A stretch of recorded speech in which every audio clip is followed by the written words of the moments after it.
Okay, we're going to look at the Senate today for year 2020.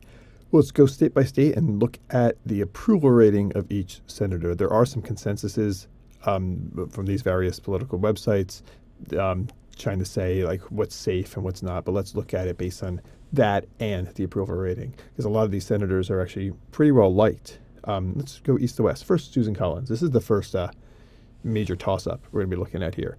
I'm going to leave it as a toss-up just because Maine has been pretty blue, even though she's very well liked, but let's just leave this as a toss-up state. New Hampshire, she is above water, Jeanne Shaheen. Next up, Massachusetts, Ed Markey. He has a huge plus 29% approval rating here. Jack Reed, again, very high up there. Cory Booker. Now, this one's interesting because if he wins the Democratic nomination for president, he might not be running for Senate. That might be someone else. New Jersey's pretty blue, so I'm pretty much going to say, I think it's safe to say that's safe, as is this one. And let's go here, Virginia. Now, this one is interesting because 6 years ago, 6 years before this election, it was like a nail biter on him Mark Warner getting reelected.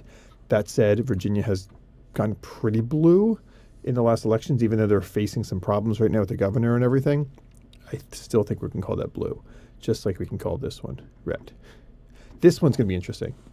He's in the news recently because he's going to be voting against Trump's national emergency declaration. So we'll leave that as a toss-up. Lindsey Graham has a pretty high approval rating, according to 19 points, according to this Morning Consult. I'm hearing things about Georgia turning bluer, but that said, his approval rating is very high. David Perdue, so we're going to give it to him. Tennessee, there is nobody running, as you see in the bottom here, because Lamar Alexander is not running for re-election. But I think it's pretty red and pretty safe.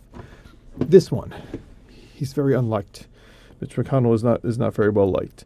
So, and he's the party leader. He's at a -9 approval rating, -9 underwater. So we're going to leave that for now, just to see what happens. Alabama. Don't really see Doug Jones getting reelected. I think that was a fluke because of Roy Moore. So we're going to say that's going to be a Republican pickup for now. This one, again, she was elected recently and it could have been blue, but again, Mississippi, I just don't see that going. He's Bill Cassidy's one of the most safe here, according to these polls. Same with Tom Cotton.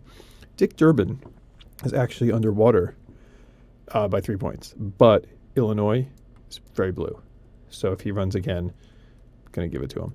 Gary Peters he'll eke out a win here. Tina Smith doing pretty well.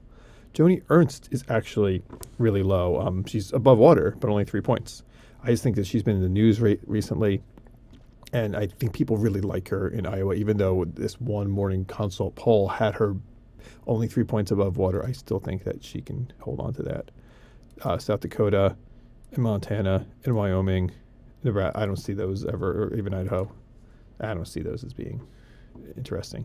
Kansas, I can see being interesting because no one's running. Pat Robertson's not running. Pat Roberts is not running.